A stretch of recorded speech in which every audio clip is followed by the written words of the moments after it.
So I'm not surprised the market's been narrow in the last 6 weeks, given what rates in oil and news has been. And going from here to get the market to start to broaden out here and maybe not just reward semiconductors and tech, I think you need to see interest rates come down. And Chris, on the day when the Dow was back above 50,000 for the first time since February, NASDAQ and S&P again at record highs. Kind of same question to you. What is your feeling broadly about the rally and what this signifies? I think he's exactly right. I think we need to see a broadening of this rally. But, the war I think the war's ended about 4 times now so far. But if the war really ends, I think you will see rates come down. Obviously, you'll see oil come down, not quickly, but slowly. And that would be a terrific recipe for seeing a broadening of the rally. We need housing, we need financials.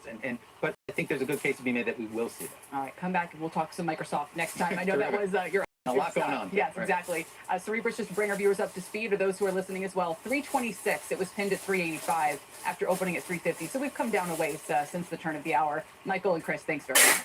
Coming up, a grave warning from Chinese President Xi Jinping setting the tone for the first day of the U.S.-China summit. What that signals about the relationship between these two nations. Next.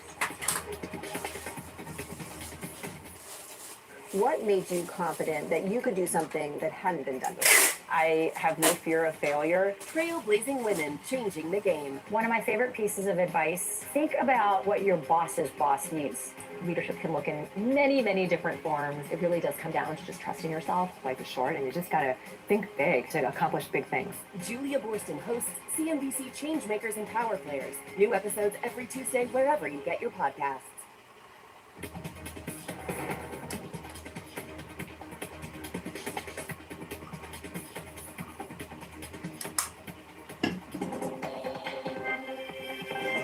Welcome back. A news alert in Washington now with Emily Wilkins. Emily, what's happening?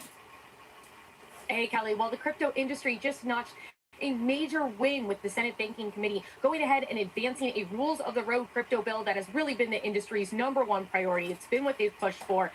They did it with all Republican support. 2 Democrats did join, and everyone on the committee, both Republicans and Democrats, committed to working on this bill to further build bipartisan support in hopes that it can pass the Senate. But really, this is just I'd say a stunning win in some ways for the crypto industry, given that you had the banking industry, you had unions, you had law enforcement groups all come out against this bill, and you really saw the crypto groups be able to flex their muscle, flex their power. Part of that was because of a grassroots campaign. I talked about that a little bit yesterday with Coinbase CEO Brian Armstrong, but I also asked him if the outcome of these votes should be impacting how the crypto industry gives in the upcoming midterms. Remember, they have that $200 million war chest and are ready to play a big role in some of these primaries. Here's what Armstrong said when I asked him about how that crypto PAC should be spending their funding.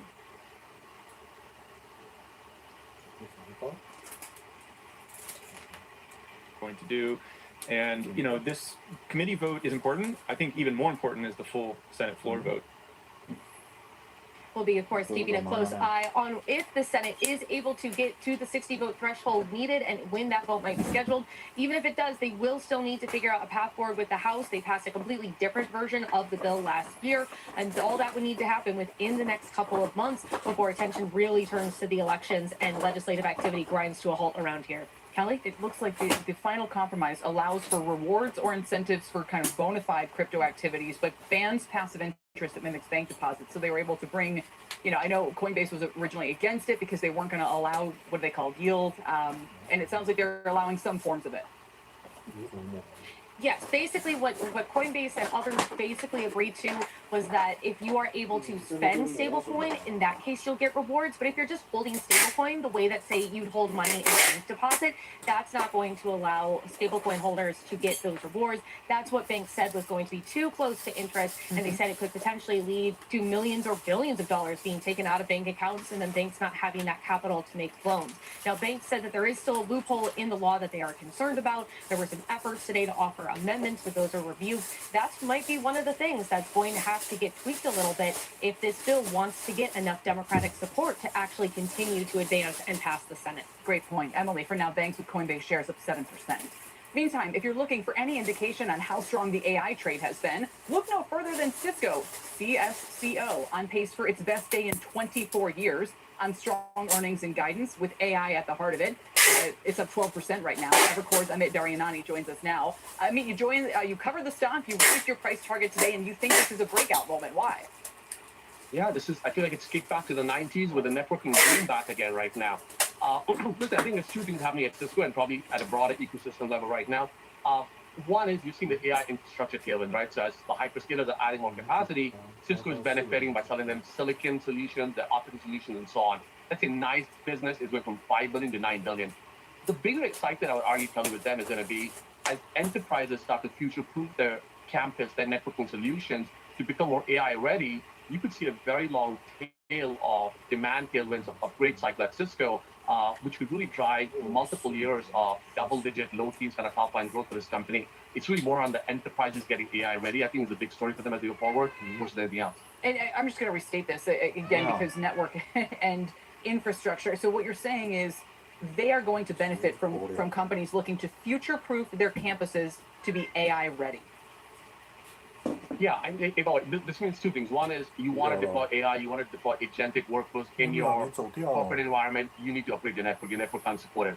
The other element of this is if you think about things like Anthropic's MyPost and all the vulnerabilities that it can take advantage of on a security basis, you also want to make sure your network is future-proof and can protect itself from all these breaches and vulnerabilities as you go forward, right? So it's almost a two-pronged thing on why enterprises have to upgrade their network. 苗一直跑走。 ready, but B is actually 苗要去哪里呀？ Right, so your price target is 150 now. 他走掉了。 It's at 114. And again, we say best day in a couple of decades. That's 12%. I mean, this isn't exactly the roaring strength of Intel, but could it be? It didn't fall as severely No. as maybe other names did, but Yeah. the recovery wasn't that spectacular. 上来， But I do think that this could Sorry. have beautiful legs as you go forward. So I don't think 没有上你位置。 one quarter perspective. It's going to be a Sorry. multi-year tailwind as you start to see not just the AI tailwind broaden out. 你不要上来。 But also start to see this big enterprise, but also medium and small enterprises upgrade their architecture. 没有没有。 Quickly, what's the deal with the layoffs? I mean, this looks significant. They're cutting almost 4,000 jobs. Yeah, one of the challenges that I think Cisco and others that will do this will have 关掉了。 is AI inherently is a bit more